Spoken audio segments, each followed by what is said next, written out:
King ఎవరు కాబోతున్నారు, ఏ పార్టీకి గెలిచేందుకు అవకాశాలు మెరుగ్గా ఉన్నాయి? ఎందుకంటే ఇది టీఆర్ఎస్ పార్టీకి సంబంధించి ప్రస్తుతం సిట్టింగ్ ఎంపీ స్థానం.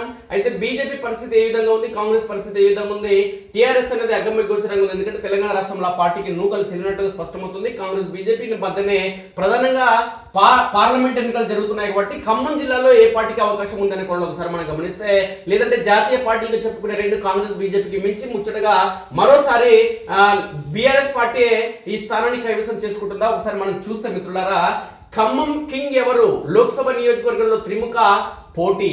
అసెంబ్లీ నాటి పట్టు నిలుపుకునే పనిలో కాంగ్రెస్, సిట్టింగ్ స్థానంలో గెలుపునకు బీఆర్ఎస్ ఎత్తులు, మొదటిసారి బోని కొట్టేందుకు బీజేపీ యత్నాలు. ఆసక్తికరంగా రాష్ట్ర సరిహద్దు పార్లమెంట్ రాజకీయం.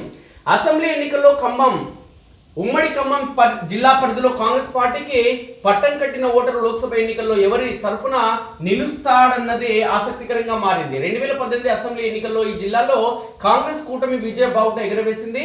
వెనువెంటనే 2019లో జరిగిన పార్లమెంట్ ఎన్నికల్లో బీఆర్ఎస్ సత్తా చాటింది. అయితే ఈసారి మాత్రం తిముక పోటీ నెలకొంది. అసెంబ్లీ ఎన్నికల్లో వచ్చిన పాజిటివ్ ఓటును రాబట్టుకునేందుకు కాంగ్రెస్ పార్టీ సిట్టింగ్ స్థానం చేజారొద్దని పట్టుదలతో బీఆర్ఎస్ రాష్ట్ర సమితి ఖమ్మం పార్లమెంట్ పరిధిలో బోని కొట్టి సత్తా చాటన ఉత్సాహంతో భారతీయ జనతా పార్టీ ఎన్నికల రంగంలో సై అంటున్నాయి.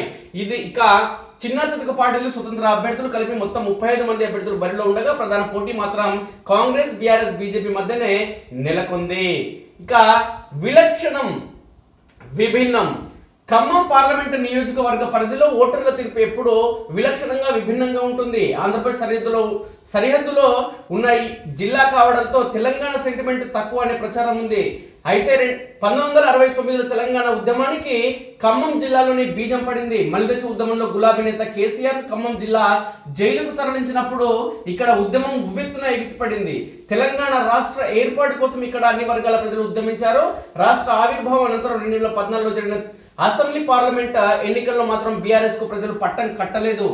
ఆ ఎన్నికల్లో కేవలం కొత్తగూడెం నియోజకవర్గంలో జలగం వెంకట్రావు మాత్రమే బీఆర్ఎస్ తరపున విజయం సాధించారు.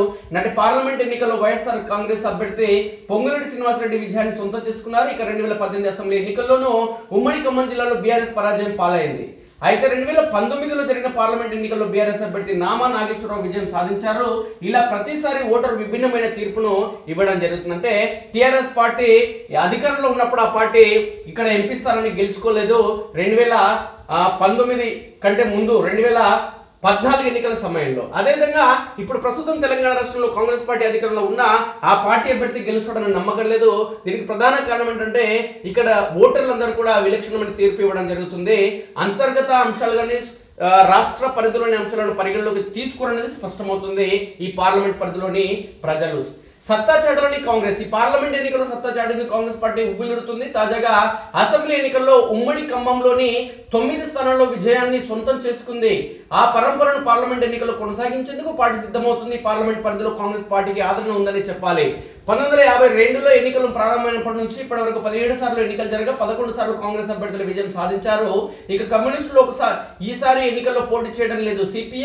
సిపిఐ కాంగ్రెస్ కు మద్దతు ఇస్తున్నాయి. ఈ నేపథ్యంలో తమ గెలుపు నల్లేరు మీద నడకే అన్న అంచనాలో కాంగ్రెస్ నేతలు ఉన్నారు. ఈ ఎన్నికల్లో మాజీ ఎంపీ రామ సహాయం సురేందర్ రెడ్డి తనయుడు రఘురాం రెడ్డి ఖమ్మం బరిలో ఉన్నారు. జిల్లాకు చెందిన డిప్యూటీ సీఎం మల్లు భట్టి విక్రమార్క, మంత్రులు పొంగులేటి శ్రీనివాసరెడ్డి, తుమ్మల నాగేశ్వరరావుకు ఈ స్థానంలో గెలుపు బాధ్యతను అప్పగించగా ఈ పార్లమెంట్ ఇన్ఛార్జిగా పొంగులేటి ప్రస్తుతం వ్యవహరిస్తున్నారు. అంటే బలమైన నేతలు కాంగ్రెస్ పార్టీ తరఫున ఉన్నారు కాబట్టి ఓటు బ్యాంకు కూడా మార్చే అవకాశం వాళ్ళ చేతిలో ఉంది. కాబట్టి బీజేపీ, బీఆర్ఎస్ పార్టీల కంటే మెరుగైన అవకాశాలు ఖమ్మం పార్లమెంట్ పరిధిలో కాంగ్రెస్ కి ఉందన్నది స్పష్టమవుతుంది.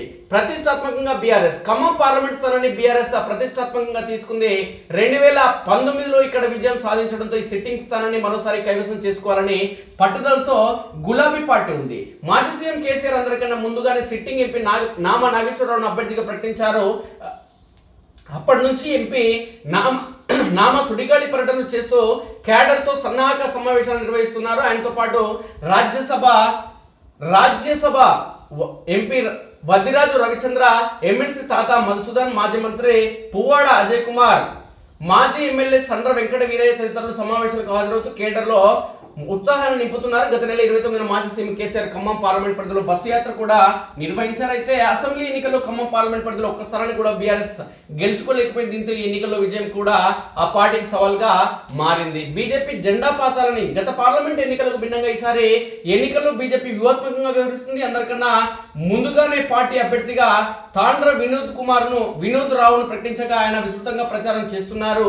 నామినేషన్ సందర్భంగా ఖమ్మంలో నిర్వహించిన ర్యాలీకి కేంద్ర రక్షణ మంత్రి రాజ్నాథ్ సింగ్ హాజరయ్యారు. అలాగే కొత్తగూడలో నిర్వహించిన సభకు ఆ పార్టీ జాతీయ అధ్యక్షుడు జేపీ నడ్డా హాజరై ప్రసంగించారు. ప్రధాని నరేంద్ర మోడీ చరిష్మాతో ఇక్కడ గెలవాలని పట్టుదలతో బీజేపీ అభ్యర్థి తాండ్ర వినోద్ రావు ఉన్నారు. కాంగ్రెస్ బీఆర్ఎస్ అభ్యర్థులకు ధీటైన పోటీని ఇచ్చేలా క్షేత్రస్థాయిలో పర్యటిస్తూ ప్రజలను ఆకట్టుకునే ప్రయత్నం చేస్తున్నారు. 5 రామ మందిర నిర్మాణం, ఉమ్మడి జిల్లాలో జాతీయ రహదారుల నిర్మాణం, కేంద్ర ప్రభుత్వ సంక్షేమ పథకాల వంటి అంశాలు తమకు కలిసి వస్తాయని ఆ పార్టీ భావిస్తుంది. అవే ప్రచారాస్త్రాలు. ఖమ్మం లోక్సభ బరిలో అభివృద్ధి చేయడం, సమస్యలను పరిష్కరించడం ప్రధాన లక్ష్యమని కాంగ్రెస్ బీజేపీ అభ్యర్థులు ప్రచారంలో చెబుతున్నారు. పార్లమెంట్ పరిధిలో అనేక అపరిష్కృత సమస్యలు ఉన్నాయి. ప్రధానంగా రైల్వే శాఖకు సంబంధించిన సమస్యలు పేరుకుపోయాయి. Bhadrachalam road Kovvur railway line పనులు ముందుకు సాగడం లేదు. ఇక రైల్వే లైన్ భద్రాచలం వరకు పొడిగిస్తే దేశంలోని పలు ప్రాంతాల నుంచి భద్రాద్రి రాముడు దర్శించుకునేందుకు వచ్చే భక్తులకు సౌకర్యవంతంగా ఉంటుంది.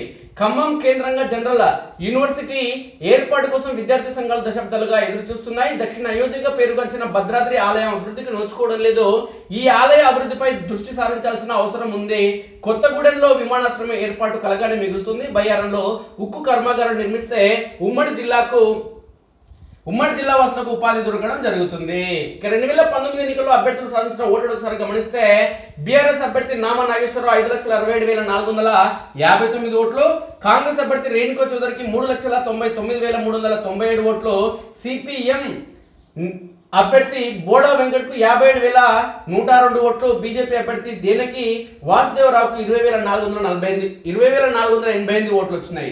ఇక ఖమ్మం పార్లమెంట్ పరిధిలో 7 నియోజకవర్గాల్లో ఓటర్ల వివరాలు ఒకసారి గమనిస్తే ఖమ్మం నియోజకవర్గంలో పురుష ఓటర్లు 155,284, మహిళా ఓటర్లు 168,740 ఓట్లు, ఇతరులు 49 మంది ఉన్నారు. మొత్తం 3,28,073 ఓట్లు ఖమ్మంలో ఉన్నాయి. పాలేరులో మొత్తం ఓట్లు 2,40,806 ఓట్లు ఉన్నాయి. దీంట్లో పురుషులు 1,15,717, మహిళలు 1,25,081, ఇతరులు 8 మంది. మధిర నియోజకవర్గంలో మొత్తం ఓటర్లు 2,22,160 మంది, పురుష ఓటర్లు 7,111 మంది, మహిళా ఓటర్లు 1,15,039 మంది.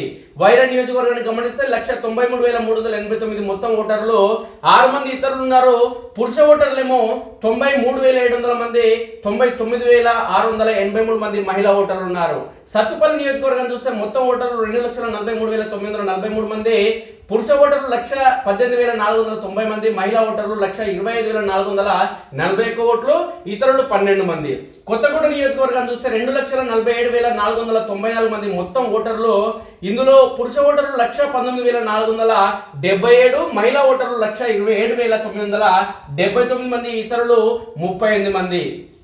ఇక అశ్వరావుపేట నియోజకవర్గం చూస్తే మొత్తం ఓట్లు 1,59,174, పురుష ఓటర్లు 77,381 మంది, మహిళా ఓటర్లు 81,786, ఇతరులు 7 మంది. మొత్తం చూస్తే ఈ పార్లమెంట్ పరిధిలో 16,31,039 మంది మొత్తం ఓటర్లు ఉంటే ఇతరులేమో 30 మంది, పురుష ఓటర్లేమో 7,87,160 మంది, మహిళా ఓటర్లు 8,43,749 మంది. అంటే పురుష ఓటర్ల కంటే మహిళా ఓటర్లు ప్రతి నియోజకవర్గంలో ఎక్కువ మంది ఉన్నారు.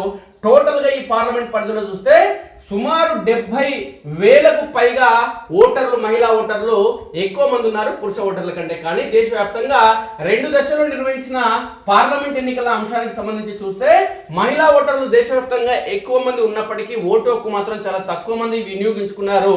పురుష ఓటర్లే ఎక్కువ మంది ఓటు హక్కును వినియోగించుకున్నారు. ఈ తుది దశ పోలింగ్ లోనైనా ఎక్కువ మంది మహిళా ఓటర్లు తమ ఓటు హక్కును వినియోగించుకుని సరైన నేతలు ఎన్నుకోవడంలో భారత రాజ్యాంగ నిర్మాత డాక్టర్ బిఆర్ అంబేద్కర్ ఇచ్చినటువంటి హక్కును వాళ్ళు ఖచ్చితంగా నెరవేర్చుకోవాలనేది మన స్ఫూర్తి న్యూస్ ద్వారా తెలుపుతున్నాం.